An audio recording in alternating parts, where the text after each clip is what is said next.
Hello, I'm William Gallagher, and this is the 58 Keys Script Club. It's a book club, but it's about scripts and screenplays specifically. This time you could, well as ever, really pop off to the description and link to go read the script.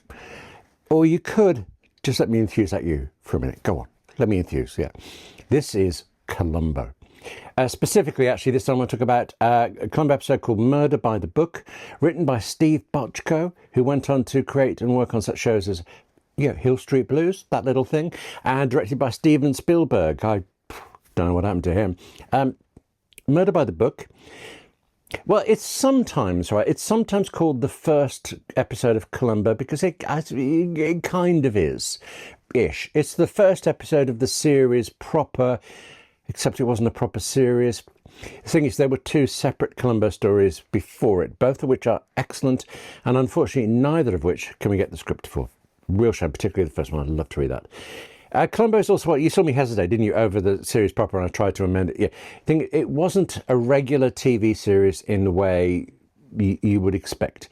Instead, Columbo, it was part of what was called a wheel. Each week on, was it NBC? It was national television in America. You would have a feature-length detective story, but the detective would rotate. One week it was Columbo, okay. Another week it was Macmillan and Wife. There were a lot of shows actually in this wheel over the years that it ran for, but the big success, well, Quincy came from this, but the big success I think really was Columbo.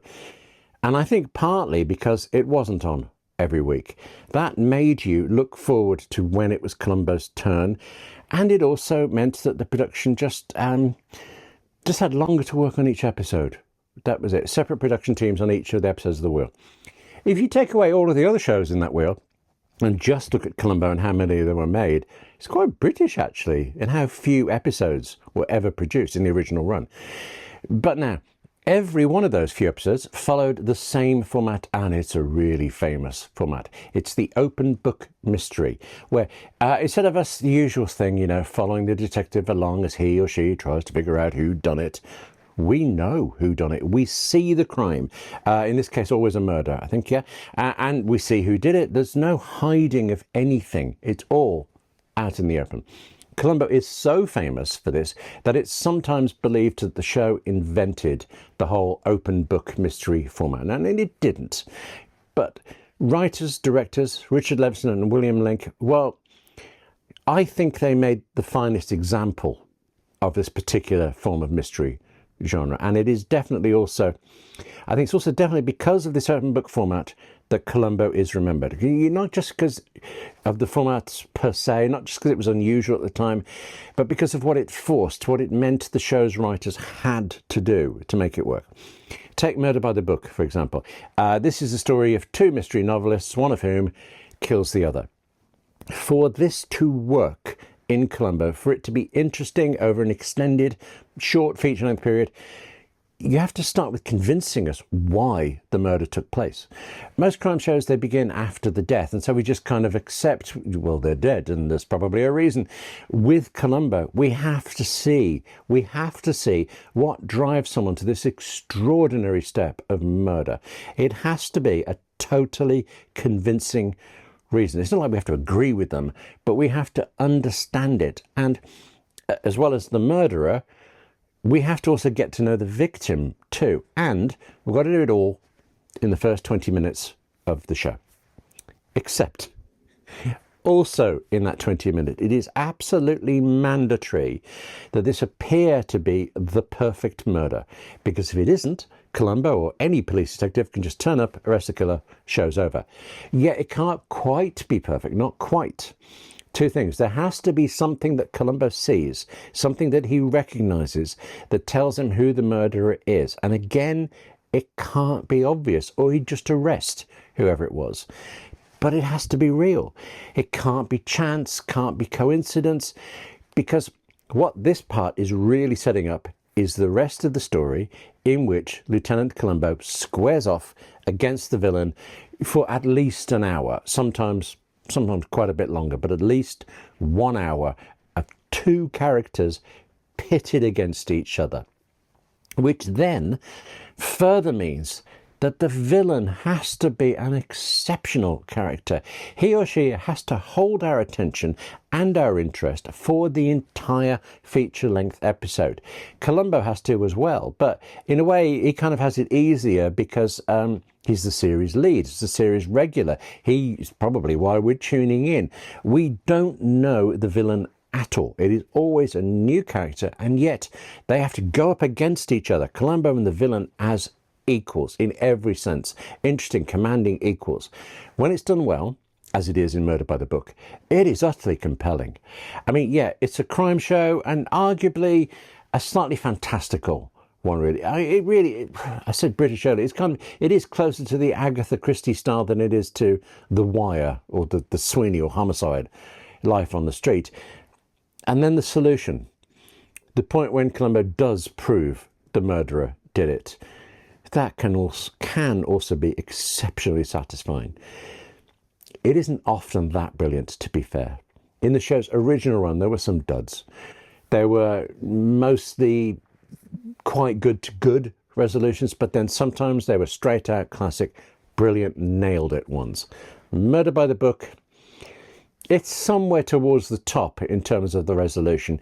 It's definitely towards the top in its apparently perfect murder. It is very clever. And yes, absolutely, for the reason Columbo suspects who did it from the start. Two things. The script by Murder of the Book only became available online in, it was the last couple of years, something like that. Half a century after it was written. Half a century. And in that time, right, I like Columbo very much. I've seen the episode reasonably often. I mean, it's worth rewatching. It repays rewatching. It's an enjoyable rewatch. Why else would you? But there was one thing that really bothered me in the aired version, and which meant I punched the air when I found out that the script was different. I said to you, this is a story about two writers, two novelists. It opens on screen with one of them typing the end of their latest mystery novel. And on screen, that ending is being typed in all capitals, all uppercase. For years, I've tutted at Stephen Bochco for doing this. But no, I was wrong. In the script, that text is written out and it is done correctly in mixed upper and lowercase like a proper writer would do. It was the director who had it be all caps, or maybe the actor. Steven Spielberg, and I forgot the name of the actor. Okay, Spielberg. It isn't as bad as him replacing the guns in E.T. with unfeasibly large radios, but it's close. I think it's close. And the other thing, the thing I think you need to know about Columbo, even if you only watch it and never read any of the 13 or so scripts that are currently available online, is this. The two pilot episodes, so to speak, one was just a one-off and one was a proper pilot, were 1968 and 1971. Then the series proper, so to speak, ran from 71 to 78. Every episode from the part through that run is at least good. Sometimes they struggle to be good, but they get there. Some are excellent. Many are absolutely superb. But then the show was revived in 1989 and it ran as a series of occasional TV movies until about 2003. None of those are any good. It's as if they were contractually obligated to be poor. There is one, right? I thought the script was available, but I can't find it now to show it to you. So am I dreaming these things? There's one called Columbo Goes to College, which actually I think is really excellent, right up to the rubbish ending. What can you do? Well, you can pretend that these poor revivals are part of the original series and put them out on the same DVD as the proper ones. Call them season 8, 9, 10, nobody will notice. The British DVD releases, by the way, totally screw up the season numbers as well. So, you know, for a show that turns on details. Anyway, listen, that's it for this 58 Keys Script Club. Do please go enjoy, read Murder by the Book and all the other scripts that are there. Some of the bad ones are there too, which is entertaining and interesting. Every time I end up telling you about a favourite script of mine, by the way, I go up rereading it. I go off to reread it, and I'm going to now. I know I am. While I do that, while you do that, take care of yourself, eh? Write more. It's not just about reading. Write more, and I'll see you soon.